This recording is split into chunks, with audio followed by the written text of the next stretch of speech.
Hi everyone, welcome. I'm down here in my wormery. All these tubs have worms living in them. The tubs that we're going to be checking in on today, though, are just the ones that are right in front of us in this little stacked up arrangement. These are what I call my original red wiggler worms.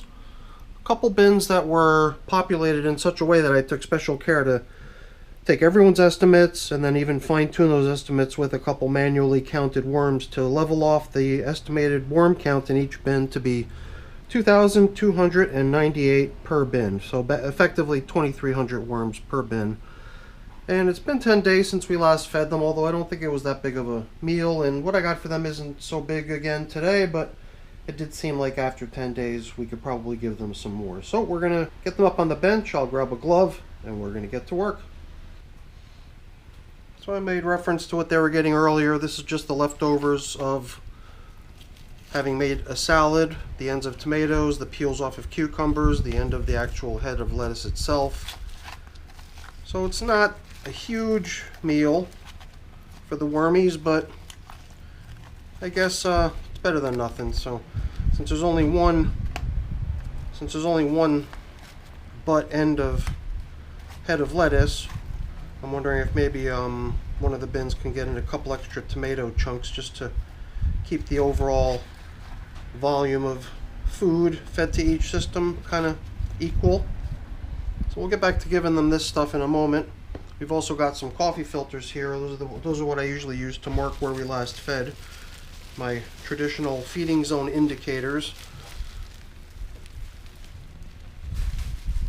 Chances are we probably used feeding zone indicators here as well when we were last in to give these guys their most recent feeding 10 days ago.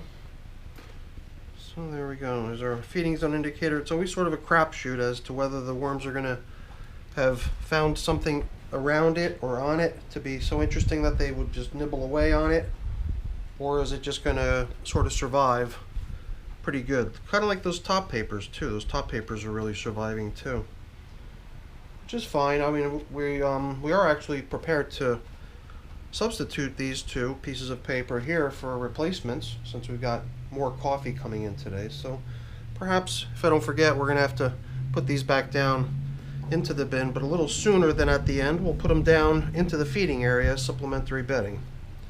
That sounds like a good idea. Well, here we go. This is where we last fed 10 days ago. I did kind of hope that if we got back here, pretty quick after the last feeding, that we might see a little bit of worm activity. And especially on a slow composting item like a corn cob, there's always going to be some worm activity because it does take them quite some time to work their way through one of these things. So that corn cob will be with us for some time. Other than that, there was a bunch of apple peel thrown in here. So if we see something that looks kind of thin, almost see-through like paper, that's going to be the actual skin of the apple with already having had its all the apple that was still attached to the skin. All that was nibbled off already from what I could see. So there's a good amount of bedding in this system already. It's not very old. That's the main reason for that. It's less than 60 days old. This system's been in service here for 59 days, and there have been 5 feedings so far, making today's feeding number 6.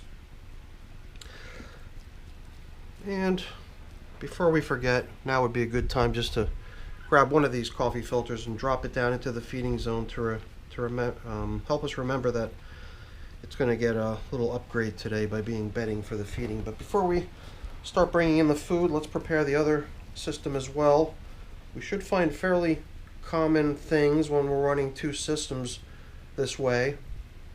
When you go to the trouble of trying to make their population numbers match, it doesn't take too much more effort to try to manage them in as equal a way as possible as far as numbers of feedings and how they're being managed, how much bedding they're being given, how damp or moist the systems are being left to remain at.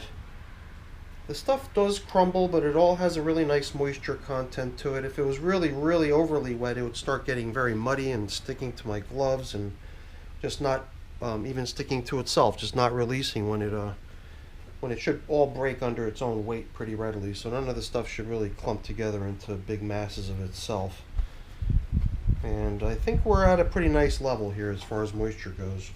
What we're giving them now is going to bring with it a little bit more moisture with all these juicy veggies just recently taken out of the refrigerator, so they're getting all glossy here as the condensation in the air collects on them and as the moisture within the pieces of fruits and veggies all start oozing out. We'll even end up with a little bit of a puddle developing down at the bottom of the transport container. I'll just pour that out just to make sure we didn't miss anything, any good bits. Pour a little bit out here, pour a little bit out there. Try to even be fair when it comes to distributing the juices. So here I think I gave a little bit more tomato here. The system benefits by having also this extra item the other bin doesn't have, which is the stem of the head of lettuce. Not a huge feeding, but before we close up and call it quits on giving them food, I've also got this stuff here, which is breadcrumb. This stuff's going in dry, but it's not a whole lot. I don't think it's going to do much as far as absorbing the moisture that we've put in there through the foods that we've fed. So that's pretty good. And as far as the coffee goes, the coffee did just recently come out of the coffee machine, so it has a little bit of moisture content to it as well. So it's not going in completely dry. And that leaves us with a pretty nice feeding zone in both systems, I believe. I think what we saw was pretty normal too, as far as 10 days into the previous feeding, as far as how things were still pretty busy around the feeding zone, even some larger size leftovers, although the corn is always kind of its own thing in my bins. I usually see corn taking quite some time, so for it to be here as leftovers is absolutely no surprise at all. So you know what, before we close up shop here, I've just been making a little bit of a habit to just also quickly inspect the outer edges of the bins, so that, you know, all the fun spent checking in on the last feeding and repopulating or replenishing the food supply is where all the worms are usually hanging out. That's where all the excitement is, but still, it doesn't hurt to once in a while also make sure that the outer edges are doing okay.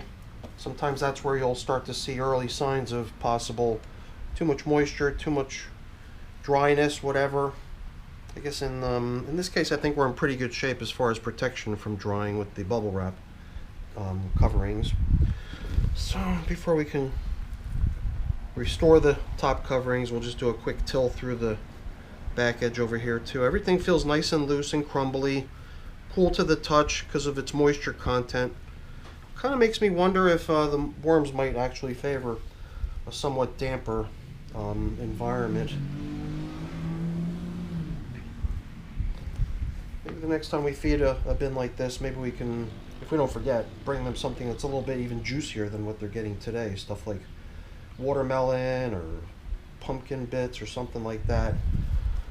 In places like this where the extra moisture is definitely not going to send things into an overly muddy state, I feel just fine using saucy, you know, juicy types of foods. Sometimes when I use that sort of stuff in my older systems is where I get a little bit more nervous, when I think that it's already fairly damp material, almost all castings, when you're already near that point where you're considering a system almost finished. And in places like that, it feels like the material can get really wet and then become a real pain to become manageably dry again. You know, replacement feeding zone indicators definitely weren't warranted. We could have easily gone with the old ones. But holding up even better are these top covering newspapers. It's pretty surprising too. They're quite damp from being right beneath the plastic coverings. Plastic coverings are providing a good humid zone right beneath themselves. If nothing else, perhaps the worms are coming out and spending a little time on these things as a little place to bask in the recirculating moisture coming off the plastic. Just makes me feel like we should start seeing signs of worms nibbling on this stuff too soon, but surprisingly enough, they're holding up quite nicely. Alright everyone, that was a fun little check-in with the original red wiggler worms. I believe this was feeding number 6 for the now 59-day-old sort of twin bins, if you want to consider them that, right? Alright everyone, that's it for the video. Hopefully you enjoyed it. If you did, as always, Please don't forget to leave me a quick thumbs up before you go. That's always really appreciated. And if you haven't done so already, please consider subscribing to the channel. That's very much appreciated as well. Alright, everyone, have a great day. Thanks for watching. Bye now.